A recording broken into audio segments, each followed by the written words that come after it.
Just over that way? Yep, that way, yep. I lived on North Creek all my life. Did you ever want to leave, or did you always want to stay here?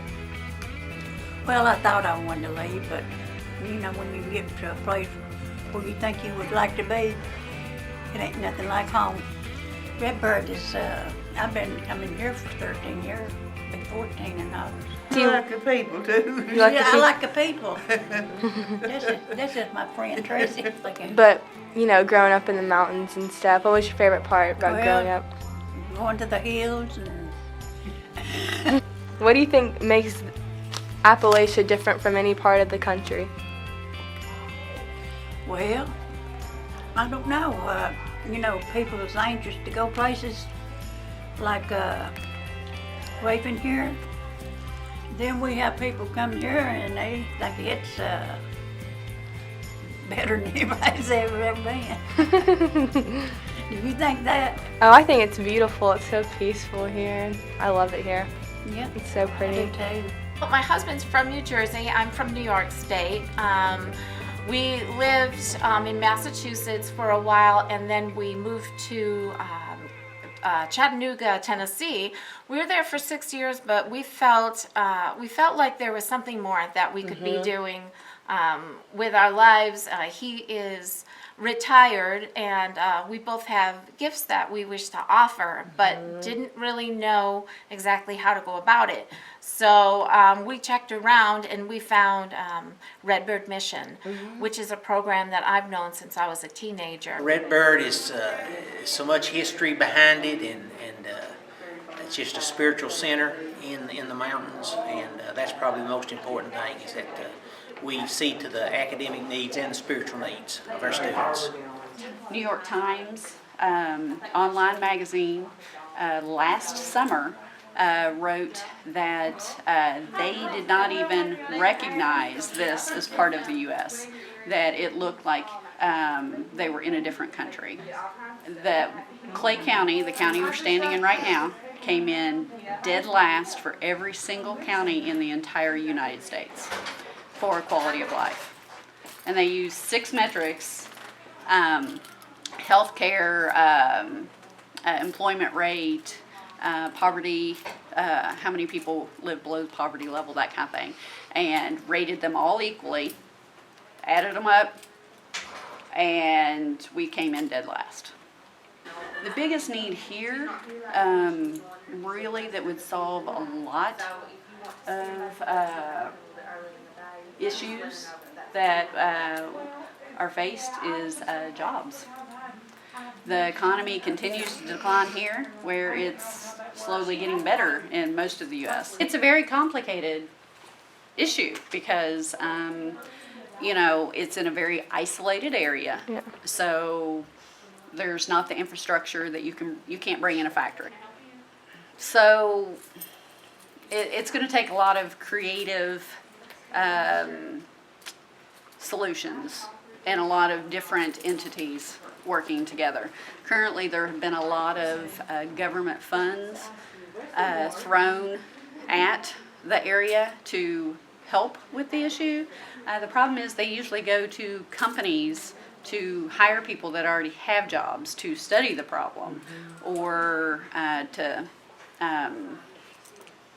you know, they're paying for people's skilled labor, which we don't have a lot of that currently, unless you're talking about something related to coal mines or that type of thing. There are, everywhere you turn, there are people that are unemployed, and at least someone in a lot of families were at some point employed by coal mines or a service that was funded by the coal mine company themselves.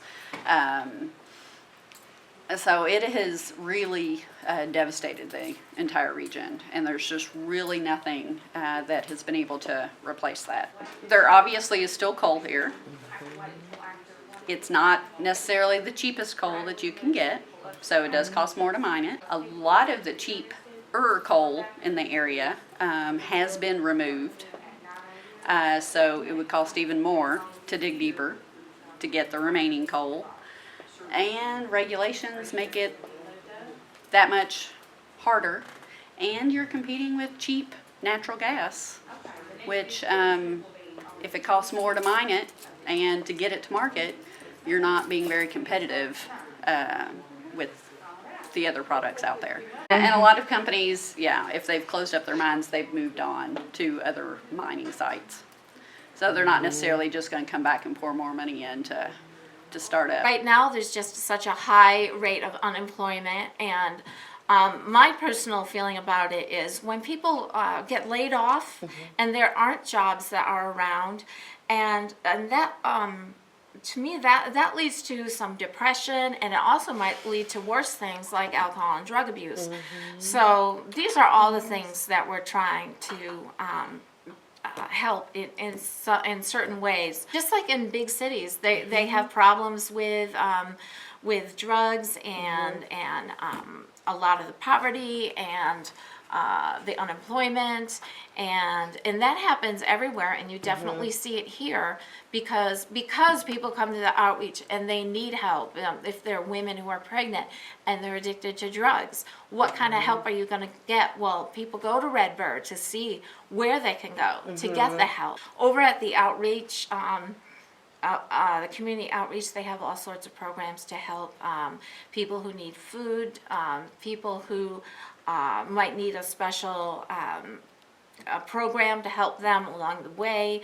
They help from women that are pregnant all the way up to the senior citizens. The work camp, there's the outreach mission, and Tracy Nolan is the head of that, and she's wonderful. And then also there's the community store, which is like a thrift store and a great place for people around here to go. And then there's also the medical and dental clinic.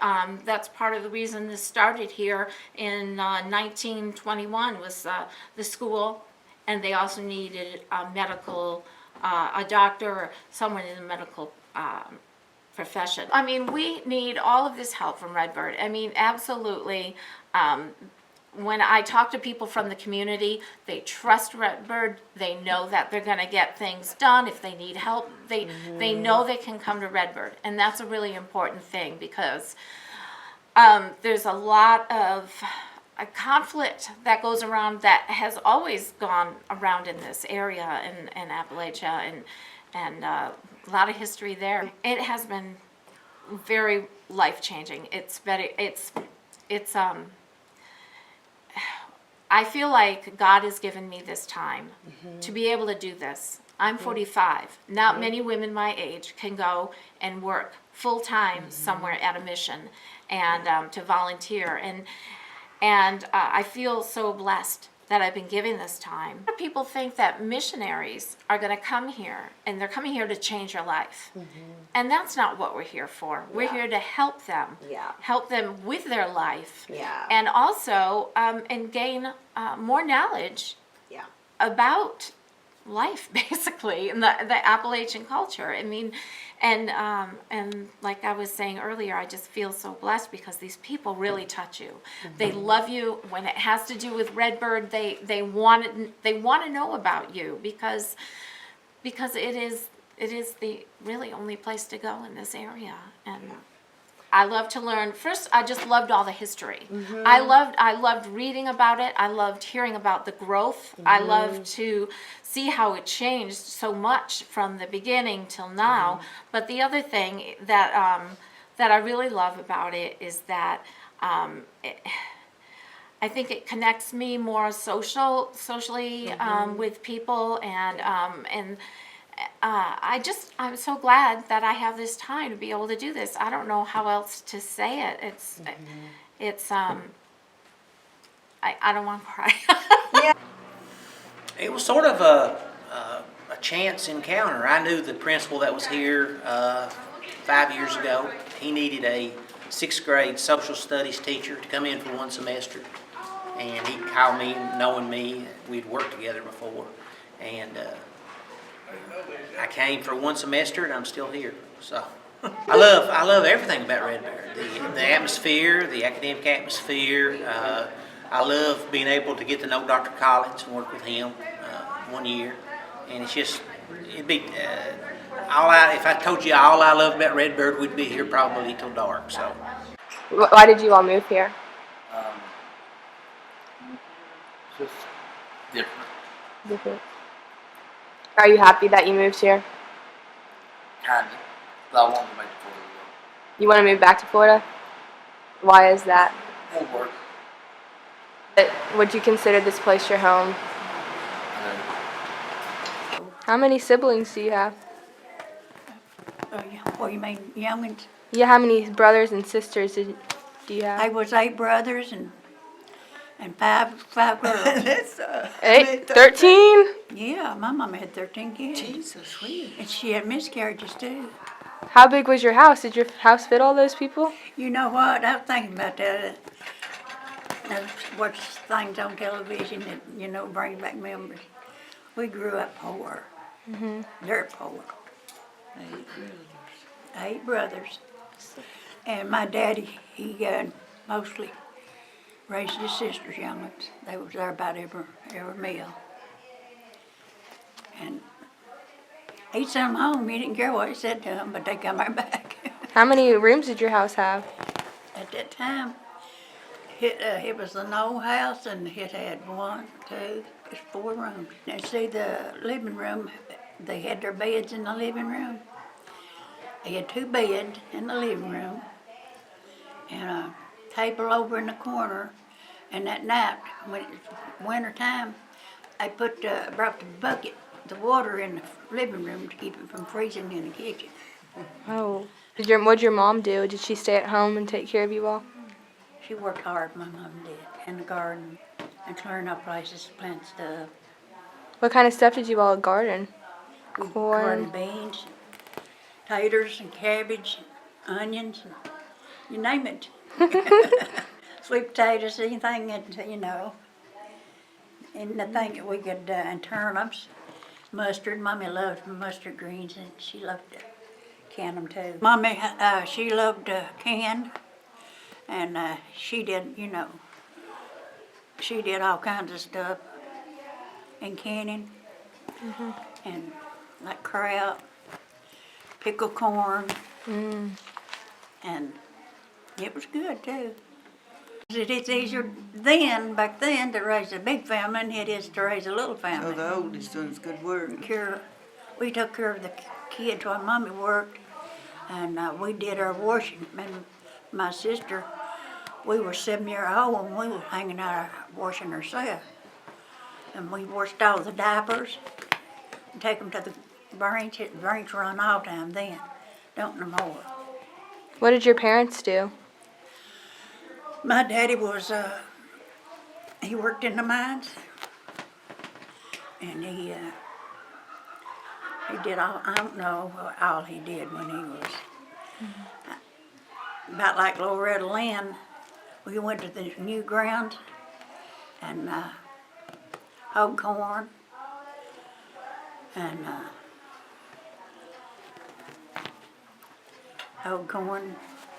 and my grandpa, he had this big bell.